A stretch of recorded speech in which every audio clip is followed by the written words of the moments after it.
안녕하세요, 구독자 여러분. 저는 멋진 아들과 사랑스러운 딸, 그리고 든든하게 제 편이 되어주는 남편과 함께 가정을 잘 꾸려나가고 있는 40대 여성입니다. 불과 3년 전까지만 해도 저도 제 소개를 이렇게 하게 될 거라곤 생각지도 못했는데요. 그 이유는 3년 전 저에게 이혼 위기가 왔었기 때문이었어요. 아이가 없는 것도 아니었고 이토록 사랑스러운 아이들이 있는데도 불구하고 이혼까지 생각하게 되었던 건 다름 아닌 시모 때문이었습니다. 이야기는 제대로 시작하지도 않았는데 모든 걸 다 말씀드리면 뒷이야기가 지루해질 테니 서로는 여기까지만 하고 지금부터 사연 시작해 보도록 하겠습니다. 당시 저와 남편은 7년차 부부였습니다. 아들은 5살, 딸은 3살이었죠. 저희는 결혼할 때부터 조금의 반대가 있었는데요. 시댁은 시부모님들께서 식당을 작게 하셨는데 대박 맛집 이런 가게가 아니라 골목에 백반 및 백숙 등이 메뉴에 있는 작은 가게였습니다. 장사가 잘 되는 편은 아니었지만 주변 상가를 운영하시는 분들이 이틀에 한 번꼴은 찾아주셔서 두 분 생활비 정도는 벌고 계셨죠. 이런 시댁과는 다르게 친정은 조금 여유가 있는 편이었어요. 친정 부모님께서는 아동발달센터를 하고 계셨는데 센터 운영하시며 대학에 수업도 나가고 계셨어요. 그렇다 보니 금전적으로 부족하진 않았습니다. 이렇듯 조금의 차이가 나는 집안에서 자란 자녀들이 결혼을 한다면 높은 확률로 친정에서 반대를 했을 텐데 제가 결혼 이야기를 꺼냈을 당시 부모님께서는 이렇게 말씀해 주시더라고요. 우리 딸이 선택한 남자인데 집안 차이가 뭐가 중요하겠어? 그 남자랑 결혼하려는 이유가 분명히 있을 거고 그만큼 오래 지켜보고 내린 결정이니 아빠랑 엄마는 우리 딸 결정 믿고 응원할게. 내심 반대를 하시면 어쩌나 걱정이 많았는데 무조건 응원해 주신다고 하시더라고요. 돈보다는 사람 됨됨이가 중요한데 저의 안목을 믿으신다고요. 이런 친정과는 달리 반대하는 목소리는 시댁에서 들려왔습니다. 정확히는 시모 혼자 말입니다. 난 싫어. 들어보니까 그 집 부모는 애들 학원도 운영하고 대학교에 나가는 선생님이라며? 집안 차이가 그렇게 나는 며느리가 들어오면 시어머니 눈치 보는 게 아니라 내가 며느리 눈치를 보고 살아야 한다고. 집안 좀 잘 산다고 콧대 높게 구는 거 난 못 봐. 그 집 부모들도 우리를 얼마나 무시할 거야. 하여튼 난 싫어. 참고로 저는 단 한 번도 시모 앞에서 버릇없게 굴거나 시모를 무시하는 듯한 행동을 한 적이 없었습니다. 딱 한 번 만난 그것도 시어머니가 될 분께 제가 뭐를 어떻게 버릇없이 굴고 무시를 할 수 있겠어요? 심지어 그날은 너무 긴장을 해서 얼굴에 경련이 날 정도로 웃고 대답하느라 정신이 없었던 기억뿐인걸요. 부모님도 마찬가지였어요. 본격적인 결혼 이야기도 나오지 않았던 터라 시부모님을 만난 적도 없는 저희 부모님이 어떻게 시모를 무시하겠습니까? 그저 시모 혼자 못난 자격지심에 빠져 무조건 반대를 한 것이었습니다. 하지만 그 말도 안 되는 반대는 길게 이어지지 못했어요. 남편은 물론이고 시부까지 나서시며 위상은 망상하지 말라며 호통을 쳤다고 하더라고요. 그 덕에 결혼은 하게 되었지만 시모의 망상은 완전히 사라지지 않았고 저의 시집살이는 그렇게 시작된 것이었죠. 처음엔 저도 참아보려고 했습니다. 저는 한 적도 없는 시모를 무시하는 며느리, 그리고 콧대 높은 며느리 소리를 듣고 싶지 않았으니까요. 그리고 이유 없는 미움은 또 처음이라 무조건 잘 풀고 싶었습니다. 무엇보다 그 상대가 시어머니이기도 했으니까요. 가끔 시댁에 가면 주방을 벗어나기 힘든 지경이었습니다. 오늘 저녁상엔 네 시아버지가 먹고 싶다던 전복죽도 같이 해서 올려. 나는 기력이 없어서 고기를 꼭 먹어야겠어. 요즘 이가 시원찮은 게 그냥 구워서 내면 씹기가 힘들 것 같으니 야들야들하게 폭이 긴 갈비찜이면 좋겠다. 죽하고 남은 전복도 좀 넣고. 냉장고 있지도 않은 재료들로 만든 음식만 요구하는데 난감한 적이 한두 번이 아니었습니다. 하지만 남편과 시부가 조금씩 나서주더라고요. 전복죽은 어제 먹고 싶었던 거지 오늘 먹고 싶었던 게 아니야. 그러니까 굳이 전복죽은 할 필요 없다. 갈비찜도 그래. 어제 고기 구워서 혼자 다 먹어놓고서 무슨 또 고기야. 괜히 며느리 잡지 말고 그냥 냉장고에 있는 걸로 대충 차려. 저녁은 가볍게 먹어야 건강에도 좋다. 그래 엄마. 며느리 올 때마다 뭘 그렇게 진수성찬을 차려오라고 해. 집사람도 퇴근하고 바로 와서 힘들어. 그냥 서로 편하게 시켜 먹든지 하자.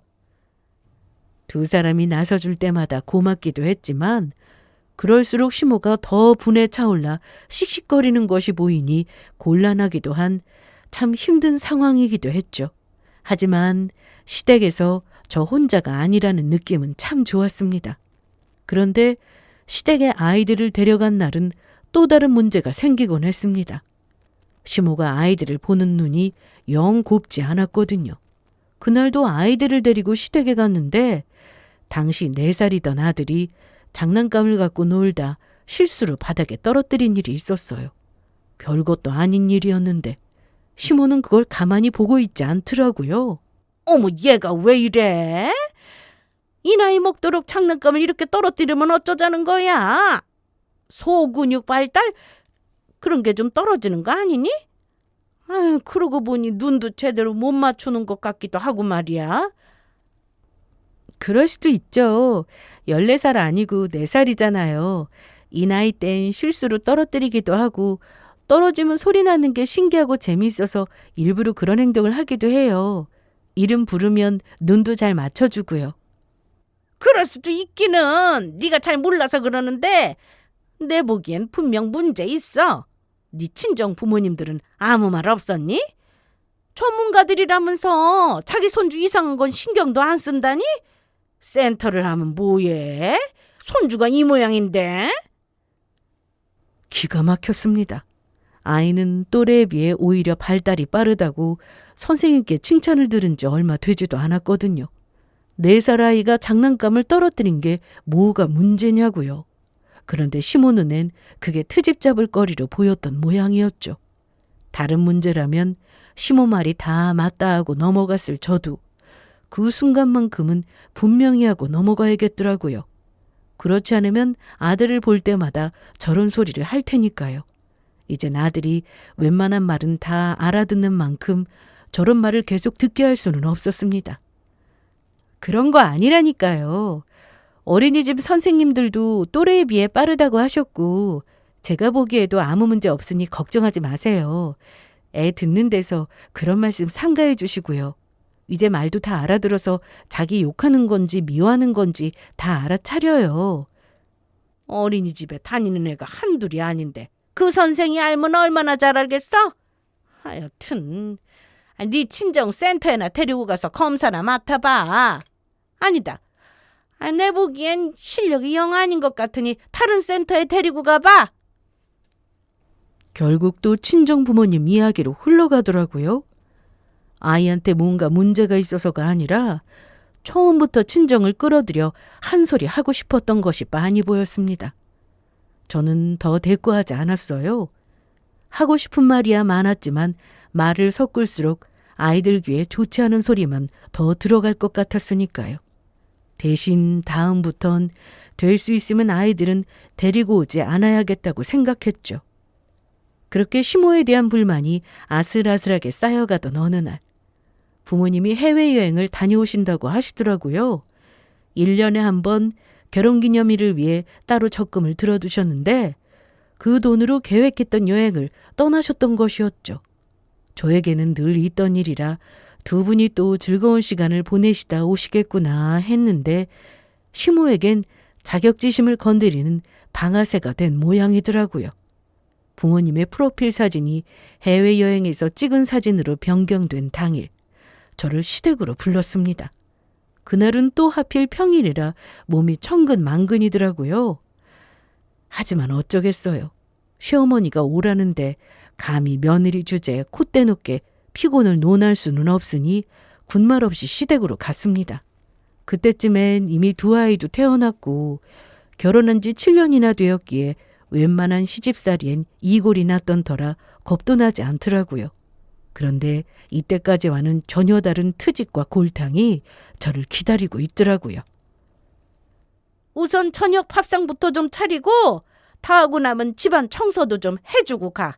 그리고 김장김치가 너무 먹고 싶어서 그러니까 배추 좀 주문하고 한 30포기 정도 담을 거니 양념 재료도 알아서 주문해. 밥상, 청소. 그 정도는 얼마든지 해드릴 수 있었습니다. 젊은 저도 가끔 저녁을 차리고 청소하는 것이 버거울 때가 있는데 시모는 오죽하겠어요? 그렇게 생각하면 화난 일도 아니었고 무엇보다 친정엄마라고 생각하면 못해드릴 것도 없었죠. 하지만 김장은 전혀 다른 문제였습니다. 배추 다듬고 절이는데 하루, 또 다음날 가서 혼자 양념 만들어 버무리는데 꼬박 하루를 해야 하는 일이었어요. 그것도 평일에 퇴근하고 가서 말이에요. 말이 쉬워 30포기지. 그걸 언제 다 하겠어요? 만약 시댁에 김치가 똑 떨어져서 당장 먹을 것이 없다고 했다면 한두 포기 정도야 담아드렸겠죠. 하지만 시댁 김치냉장고에 종류별로 가득 들어앉은 것이 김치인데 또 30포기나 담으라니 열이 확 올라가더라고요. 하지만 시모와 싸우고 싶지 않아 최대한 좋게 말했어요. 어머님, 김장은 조만간 주말에 날 잡아서 할게요. 평일엔 저 출근도 해야 하고 애들도 챙겨야 해서 아무래도 힘들 것 같아요.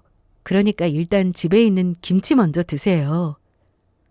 제 입장에선 최대한 공손히 답한 것이었습니다. 심지어 하지 않겠다고 한 것도 아니었고요. 그런데 시모는 그런 순간만 기다린 것처럼 난리를 부리더라고요. 내가 분명 내일까지 끝내라고 했는데 네가 뭔데 주말에 와서 한다 만다야? 넌 그냥 내가 하라는 대로 하면 되는 거야. 어머님, 제가 말씀드렸잖아요. 평일엔 저도 바빠서 안 된다고요. 제가 하지 않겠다고 한 것도 아니고 주말에 와서 하겠다는데 그 정도는 어머님이 좀 이해해 주세요.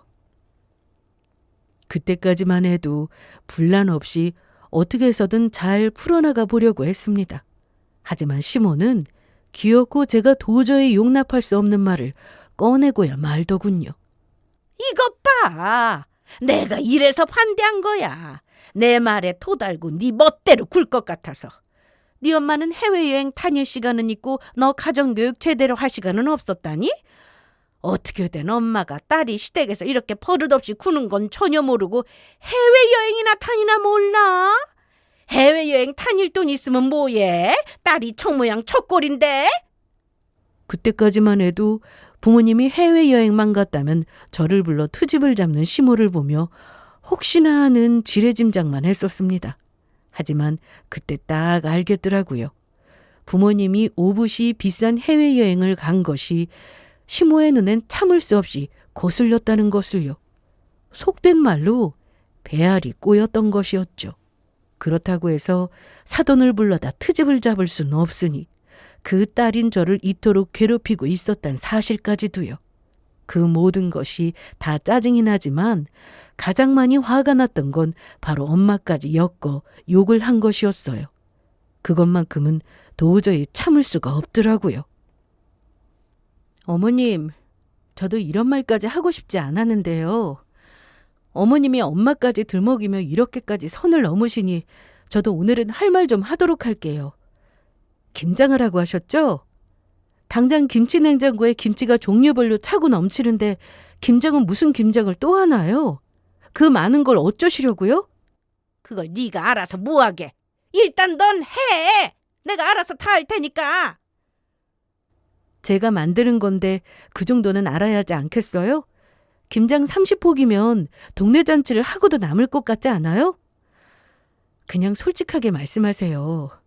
괜한 트집 잡고 부려먹고 싶어서 그러는 거라고요.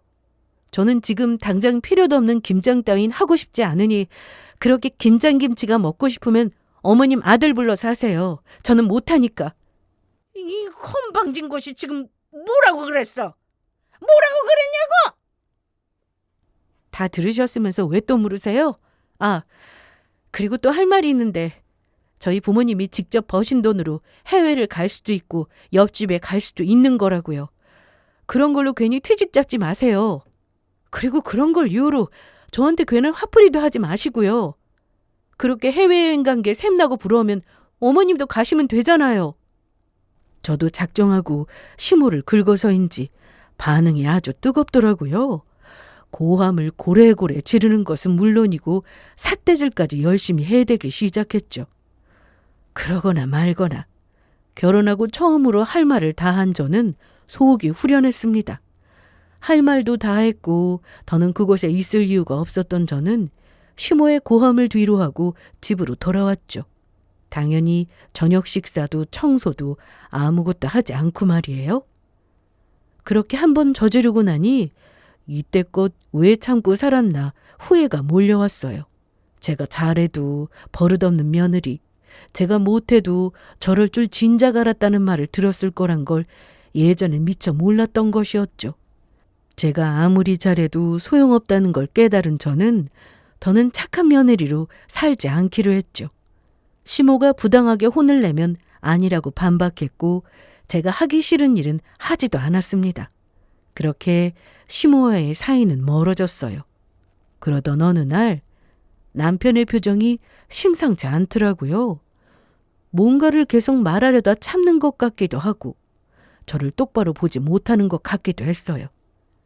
이상하다 싶었는데 결국 남편이 먼저 입을 열었습니다.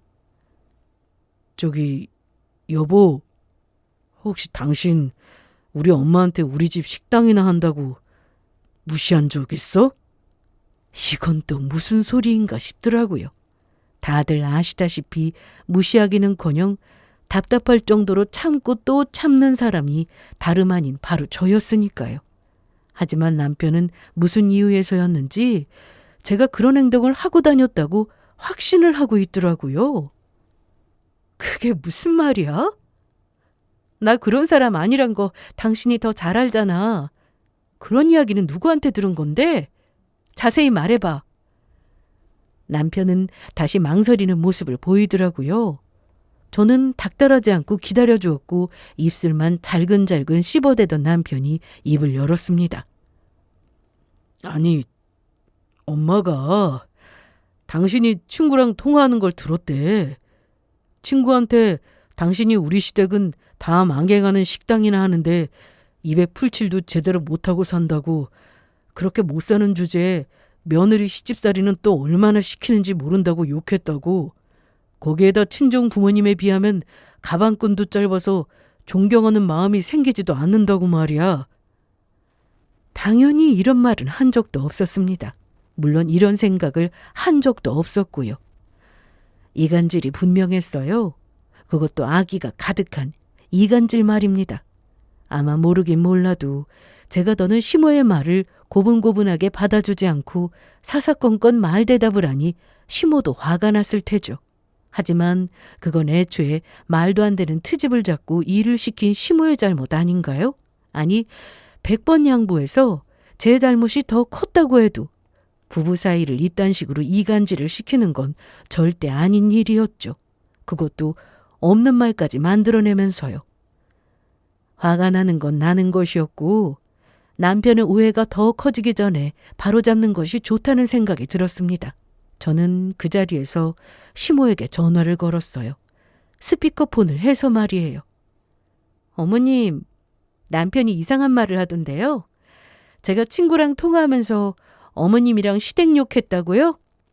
저는 절대 그런 적이 없는데 구체적으로 언제 어디에서 제가 그런 통화를 했는지 좀 알려주세요. 그걸 몰라서 물어? 당연히 거짓말이잖아. 네가 워낙 내 앞에서 시건방을 떨고 되바라지게 구니까 골탕 좀 먹여보려고 말이야. 네 남편 화 많이 났지? 이젠 어쩌니? 너도 잘 알겠지만 우리 아들이 화 한 번 내면 진짜 무서운데 말이야. 나는 거짓말이라고 밝혀줄 생각 없으니까 네가 알아서 잘 풀어보렴. 스피커폰임을 전혀 알지 못하는 시모는 술술 잘도 털어놓더라고요. 남편의 얼굴은 부끄러움과 분노로 인해 점점 붉어졌고 곧장 제 휴대전화를 낚아채 화를 내기 시작했습니다. 엄마! 진짜 왜 이래? 엄마 때문에 우리가 이혼이라도 해야 속이 시원하겠어? 어떻게 아들한테 그런 거짓말을 해? 그것도 그런 내용을! 아들도 다 듣고 있었어? 아니, 엄마는 그런 게 아니라 요즘 네 집사람이 너무 엄마한테 되바라지게 구니까 화가 나서 그랬어. 아무리 화가 나도 아닌 건 아닌 거야. 앞으로 2번 다신 있지도 않는 말 지어내지 마. 그땐 정말 엄마한테 화날 것 같으니까. 엄마가 방금 말했지? 나 한 번 화나면 진짜 무서운 거. 부디 내가 엄마한테 화낼 일 만들지 말아줘. 씩씩거리며 전화를 끊어버린 남편은 곧장 저에게 사과를 하더라고요. 여보, 내가 당신 볼라치 없다. 정말 미안해. 엄마가 그런 거짓말까지 할 거라고는 생각도 못했어. 내가 진짜 미안. 남편이 잘못한 것도 아니었고 남편도 속았던 것이니 저도 그 사과를 받아주었어요. 그렇게 그 일은 마무리될 것이라 생각했습니다. 하지만 시모는 제 생각보다 더 대단한 사람이더라고요. 어느 날은 남편이 늦는다 싶더니 잔뜩 지친 얼굴로 집으로 들어오더라고요. 왜 이렇게 늦었어? 일이 많이 바빠? 아니면 회사에 무슨 일이 있기라도 해? 아니, 엄마가 집에 좀 오라고 해서 본가에 다녀왔어. 여보, 저기 있잖아. 나는 당신이 할 말 다 하고 당당하게 행동하는 거 너무 좋거든? 나는 너무 좋은데 오늘 엄마가 오라 해서 갔더니 엄마가 많이 울더라. 자기가 잘못한 건 아는데 당신도 잘못했다고 말이야. 며칠째 밥도 제대로 못 먹고 있다고 하더라고. 말만 들어도 그 상황이 눈앞에 그려졌어요. 아들마저도 등을 완전히 돌릴 상황에 놓이자 아들을 불러 대성통곡을 했다고 하더라고요. 굶은 척도 적당히 해주며 불쌍한 척도 해주었을 테고요. 그래서 어머님이 나한테 사과라도 하래? 꼭 그렇게 말한 건 아니었는데 내 생각이 그래. 물론 당신도 억울하고 화나는 상황인 것 잘 아는데 그냥 당신이 져주고 끝내면 안 될까?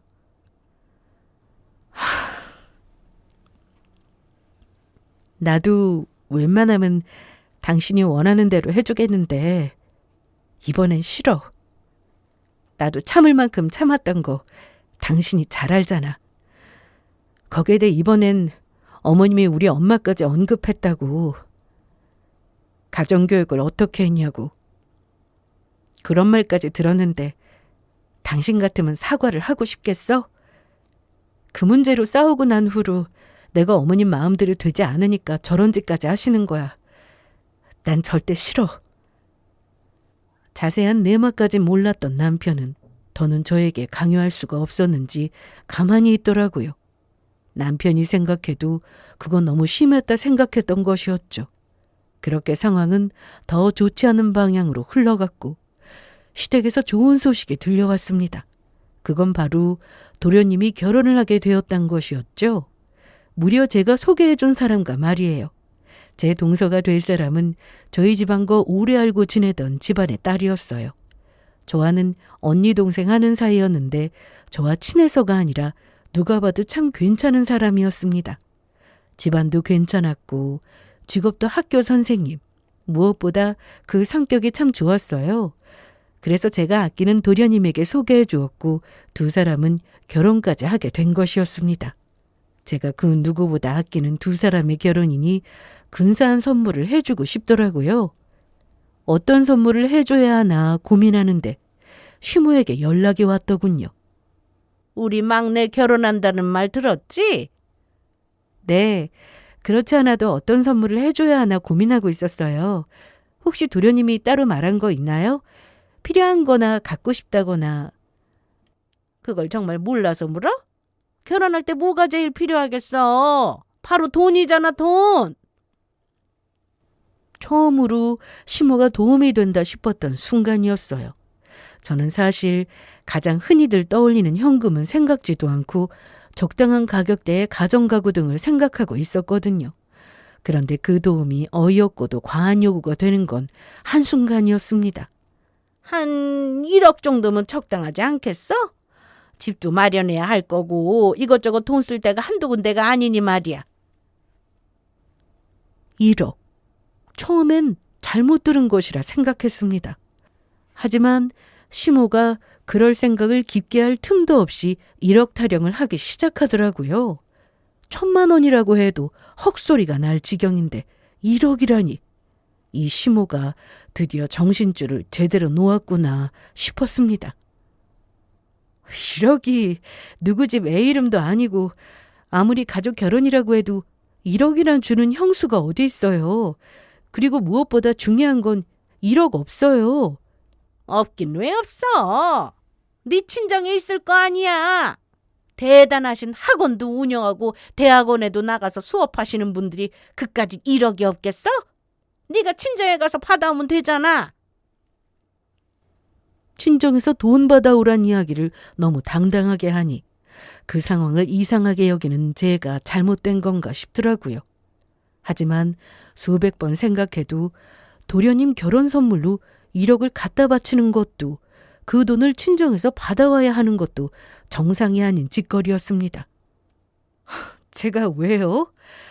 저희 부모님께서 돈을 쌓아두고 사시는 것도 아니고 쌓아두고 살아도 왜 1억을 내주셔야 하는지 이유를 모르겠네요. 그 돈 버느라 부모님이 얼마나 고생하셨는데 그리고 누가 도련님 결혼한다고 1억씩이나 주나요? 누가 주는 게 왜 중요해? 우리가 지금 1억이 필요하다는 게 중요한 거지. 그리고 너희 친정은 그럴 능력이 되니까 내놓으라는 거고. 내가 네 친정 돈으로 생색낼 기회를 준다는데 왜 튕기고 그래? 그냥 너는 내가 시키는 대로 돈만 주면 되는 거야. 그런 생색 내고 싶지도 않고 낼 마음도 없으니까 그 말도 안 되는 1억 포기하세요. 저는 제가 할 수 있는 선에서 제가 알아서 선물 준비할 테니까요. 이 정도까지 말도 안 되는 요구임을 알려주었으면 그만해도 되지 않나요? 하지만 시모는 절대 물러서지 않겠다는 굳은 다짐이라도 한 사람처럼 끝까지 돈을 내놓으라 우기기 시작했어요. 마치 저에게 돈 1억을 맡겨놓은 사람처럼요. 하지만 저도 물러서지 않았고 시모는 마지막 비장의 한 수를 쓴다는 비장함으로 이렇게 말하더군요. 너 1억 못 받아오면 결혼식에 올 생각도 하지 말거라. 이걸 협박이라고 하는 것인지 참 어이가 없었습니다. 제가 없어도 될까요? 당연하지.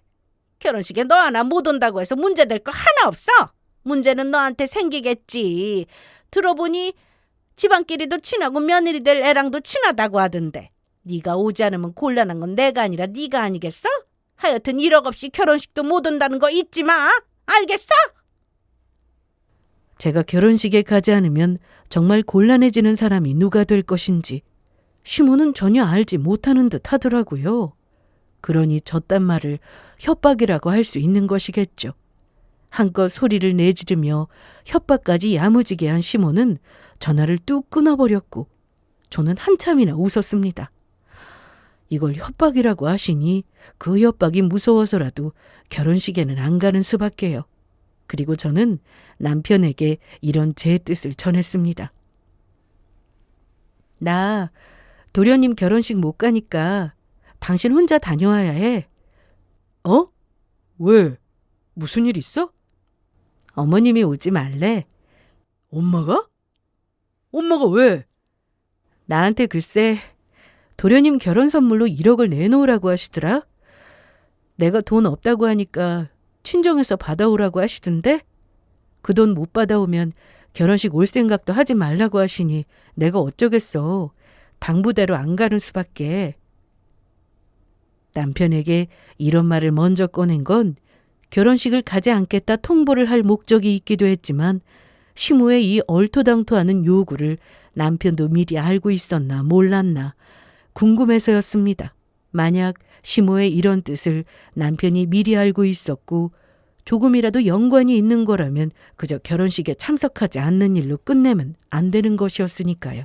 하지만 다행스럽게도 남편은 이런 일을 전혀 알지 못하는 듯 하더라고요. 제가 시모에게 1억 이야기를 처음 들었을 때보다 더 놀란 표정을 지어 보였으니까요. 뭐? 1억? 정말 엄마가 1억을 받아오라고 했단 말이야? 엄마 진짜 왜 그러나 모르겠네. 있어봐. 내가 엄마한테 당장 연락해서 한 소리 할 테니까. 아니다. 아버지한테 연락해야겠어. 이런 건 아버지가 나서줘야 조용해진다고. 급기야 남편은 저보다 더 화를 내며 휴대전화를 급하게 찾더라고요. 슈부에게 다 알려야 한다면서요. 저는 그런 남편을 말렸어요. 시부가 나서준다면 시모야 다시 물러서겠지만 그건 임시방편일 뿐. 또다시 같은 일이 반복될 것이 분명했기 때문입니다. 저는 이번 기회에 제대로 시모와의 전쟁을 끝내기로 마음을 먹었던 것이었죠. 시간은 유수처럼 흘렀고 드디어 도련님의 결혼식이 되었어요. 저는 남편에게 통보한 대로 결혼식엔 가지 않았습니다. 출발해야 하는 시간이 지났음에도 불구하고 남편은 혹시나 하는 마음이 남았는지 제 곁을 맴돌며 눈치를 보더라고요. 저기 여보, 진짜 안 갈 거야? 내 동생이랑 재수 씨가 많이 기다릴 텐데. 아니 내가 엄마 편을 들려고 이러는 게 아니라 진짜 이렇게 혼자 가는 게 맞는 건가 싶어서 그래. 한 번뿐인 결혼식에 못 가는 거 나도 아쉽고 마음에 걸리지. 그래도 절대 안 갈 거야. 그러니까 당신 그냥 혼자 가.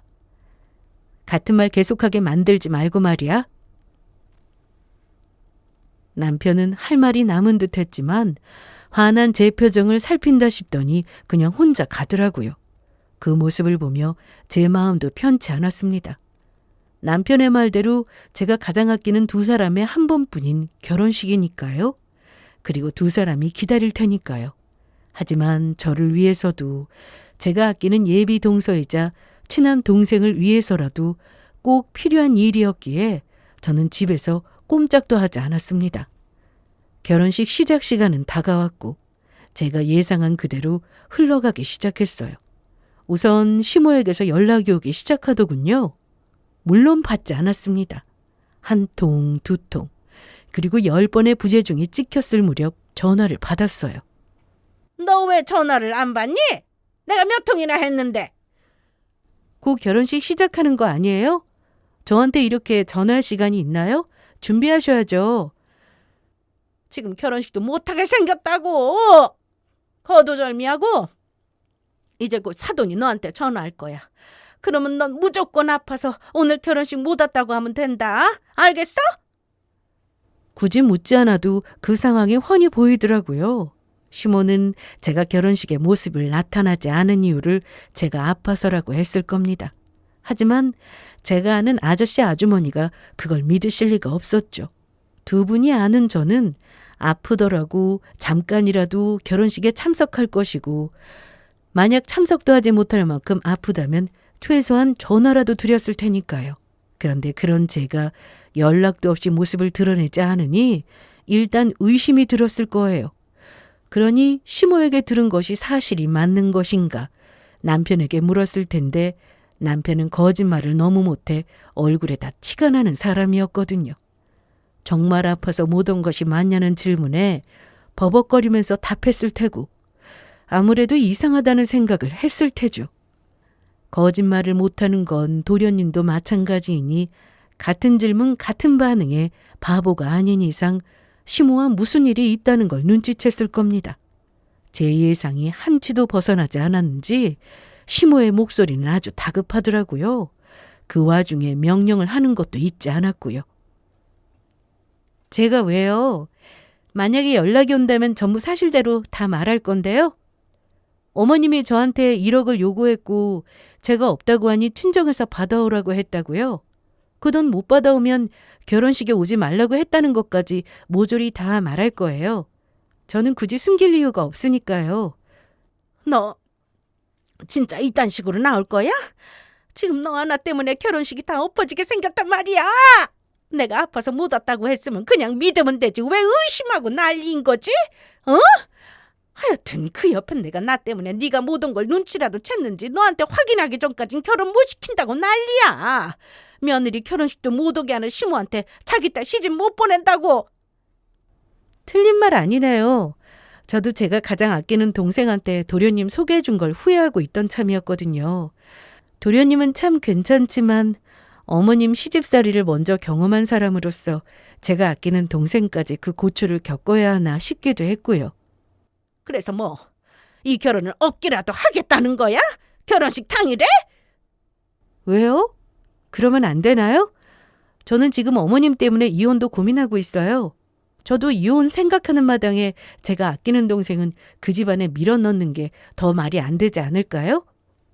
결혼식에 오지 말라고 한 그날부터 이날만을 기다렸기에 저는 더욱더 강하게 밀어붙였습니다. 마음 먹고 정한 날인 만큼 확실하게 정리할 건 정리해야 했으니까요. 그리고 이혼이란 말도 그냥 꺼낸 말이 아니었어요. 이렇게 시모와 계속 갈등이 이어진다면 언젠가는 제 가정이 깨질 거라 확신했습니다. 지금은 남편이 제 말에 잘 따라줘도 언젠가는 갈등이 깊어지고 그 원망의 화살은 저를 향할 것이 분명했으니까요. 그렇게 된다면 저는 갈 때까지 간 것도 모자라 이혼까지 하게 될 테고 저는 우리 부부의 끝이 그런 것은 아니길 바랬습니다. 만약 이혼을 하더라도 방법과 모습은 달라야 했으니까요. 물론 일이 잘 풀려 함께 잘 사는 것이 최고의 결론이긴 했지만요. 하여튼 저는 마음먹은 대로 잘 해나가고 있었고 저의 계획대로 시모는 아주 다급해 보이더라고요. 뭐 이혼? 너 진심으로 하는 말이니? 애가 둘이네 단다는 애 엄마가 그리 쉽게 이혼을 입에 올린다는 게 말이나 돼? 저도 오죽 어머님이 감당 안 되면 애도 둘이나 되면서 진심으로 이혼을 입에 올리겠어요? 무조건 제 탓만 하려고 하지 말고 어머님이 저한테 얼마나 무리한 요구를 했는데 얼마나 심한 행동을 했는지 먼저 생각해 보세요. 그래서 내가 어떻게 하면 아프다고 해줄 건데 어떻게 하면 이 결혼식 무사하게 해줄 거냐고. 시모는 악에 바친 듯 고함을 질렀고 저는 준비한 말을 꺼냈습니다. 저는 두 번 다시 어머니께 이딴 요구도 이딴 대우도 받고 싶지 않아요. 우리 부모님은 부모님이고 저는 저예요. 부모님이 돈이 있든 없든 그게 저랑 무슨 상관이에요? 그리고 우리 부모님이 어머님한테 돈 가지고 무시한 적 있어요? 단 한 번이라도요? 시모는 아무 말도 하지 못했습니다. 당연하죠. 우리 부모님은 시모를 직접 만난 적도 손에 꼽을 만큼 적었고 그 짧은 자리에서도 늘 예의 바르고 조심스럽게 대하셨거든요. 무시는커녕 오히려 살갑게 대하려 애쓰셨던 분들이기도 했죠. 딸 가진 죄인이라고 말입니다. 그 모습이 떠오르며 다시 울분이 올라오더라고요. 저는 아무런 대답이 없는 시모에게 다시 말을 이어나갔어요.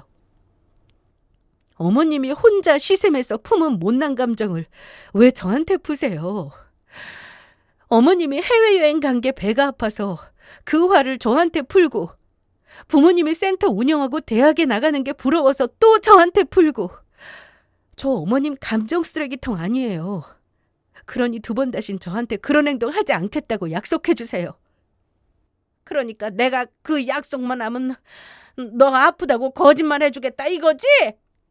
네. 전화 올 때까지 기다리지 않고 제가 먼저 전화해서 아팠다고 잘 설명할게요. 전화기 너머로 시모가 숨을 들이켜는 소리가 들렸어요. 그리고 이내 제가 바라고 바라던 대답을 해주더라고요.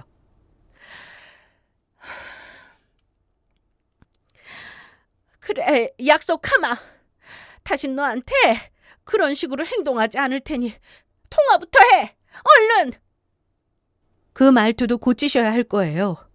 저 어머님 며느리지 하녀 아니에요. 부탁을 할 땐 정중한 말투로 똑바로 부탁해 주세요.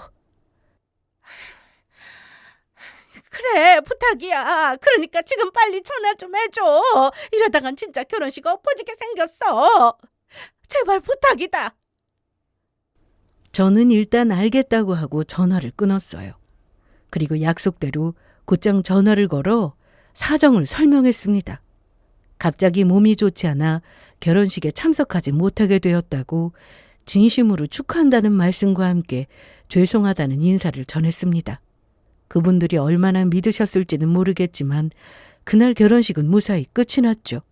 그렇게 한바탕 소란이 지나가고 난 후 저녁 늦게 남편이 돌아오더라고요. 문을 열고 들어오는 남편의 얼굴에 피곤함이 가득했지만 저는 남편을 붙잡아 안쳤습니다. 오늘 어떤 일 있었는지 대충 알지? 그 문제 때문에 당신한테 할 말 있어. 이야기해. 나 지금 어머니 때문에 이혼까지도 고민하고 있어. 오늘은 워낙 상황이 급해서 어머님이 약속은 하셨겠지만 아마 나한테 화내려고 벼르고 계실 거야. 나도 그 화를 순순히 받아줄 생각 전혀 없고 말이야. 그러니까 당신이 결정해. 내 편으로 남아있을 거야? 아니면 나랑 이혼하고 어머님 편이 될 거야? 지금 결정해줘. 난 지금처럼 당신이 애매한 태도로 있는 거 싫어. 결국 그 애매한 태도가 우리 가정에 분란을 가지고 올 거니까. 난 당신이랑 이 가정 지키고 싶어.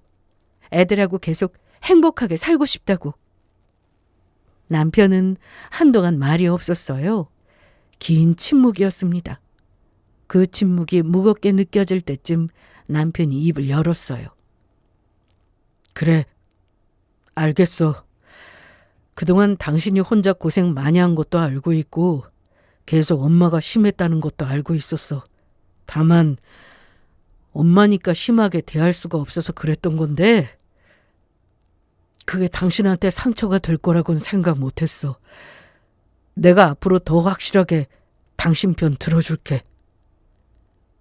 조금은 불안하기도 했는데 안심이 확 되는 대답이었습니다. 이제 다음 단계로 넘어갈 차례였어요. 제가 남편에게 말했듯이 상황이 급박해 시모가 제 뜻대로 약속을 하긴 했지만 그걸 지킬 사람이 절대 아니었으니까요. 저는 그 다음 날 곧장 시댁으로 향했어요. 결혼식 다음 날이라 식당을 쉬기도 했고 이런 문제일수록 질질 끌어봤자 좋은 것이 없으니까요. 다행히 시부도 집에 계시더라고요. 저는 시부와 시모를 앞에 앉혀놓고 그간 있었던 일이 모조리 다 말했습니다.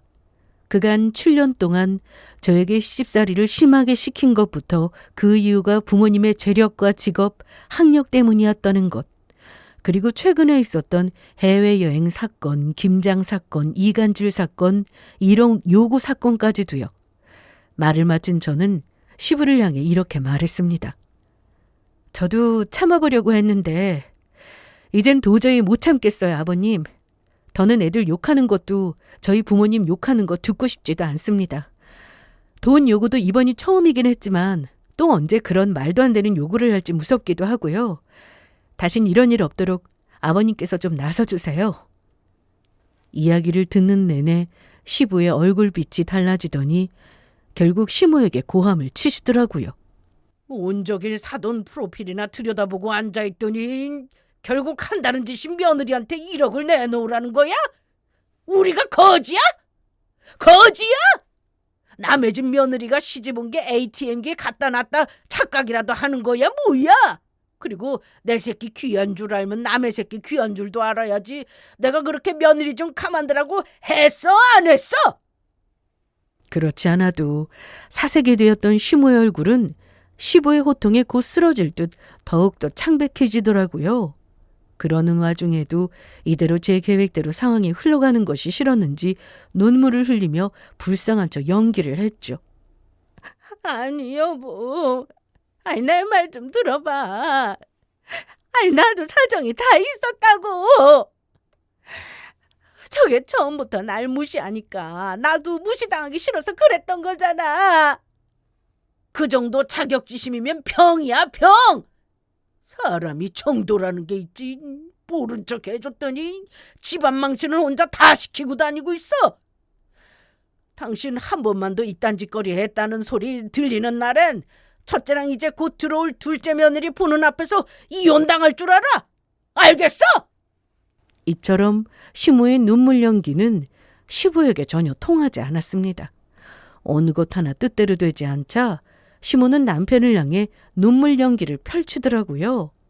아들, 우리 아들은 엄마 마음 알지?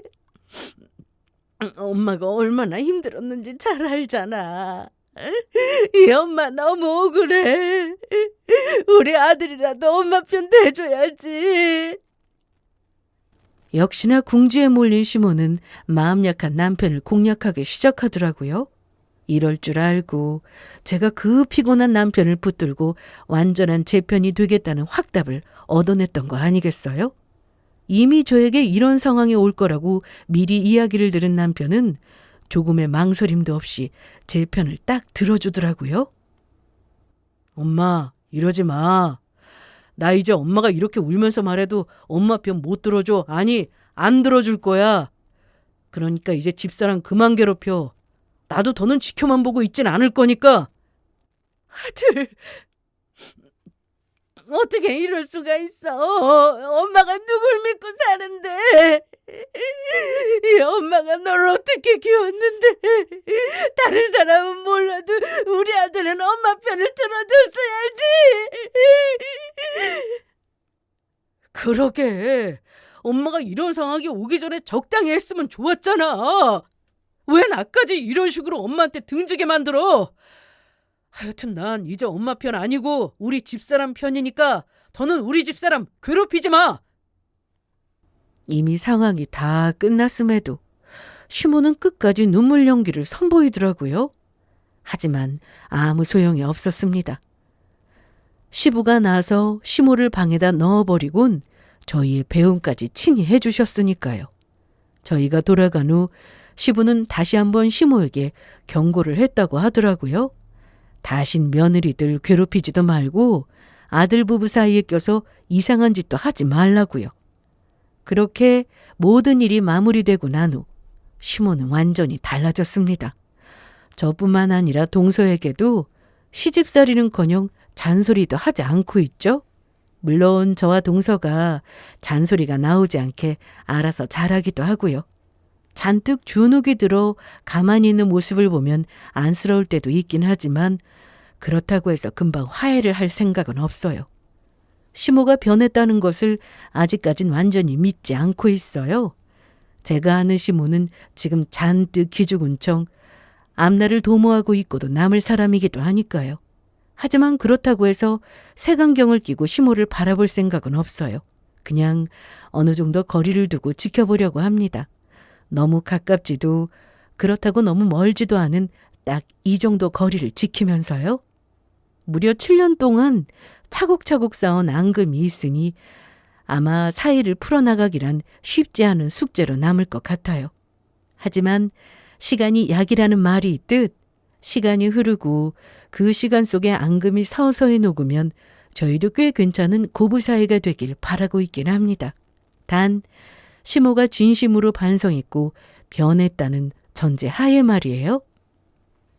언젠가 왔으면 하는 그날이 오기 전까지 저는 남편을 잘 보필하고 아이들을 잘 키우며 지내려고요. 고부 사이도 중요하지만 가장 중요한 건 제 가정을 지키는 일이니까요. 지금처럼 어떤 고난이 와도 잘 해결해 왔듯이 저희 앞날에 어떤 일이 생겨도 슬기롭게 잘 헤쳐나가는 부부가 되도록 할게요. 그리고 마지막으로 이 자리를 빌려 남편에게 고맙다는 말을 전하고 싶네요. 그때 제 편이 되어주고 제가 하는 모든 말을 조금의 의심도 없이 다 믿어주어서 고맙다고요. 그럼 저는 이만 물러가 볼게요. 긴 이야기 함께 해주셔서 감사합니다.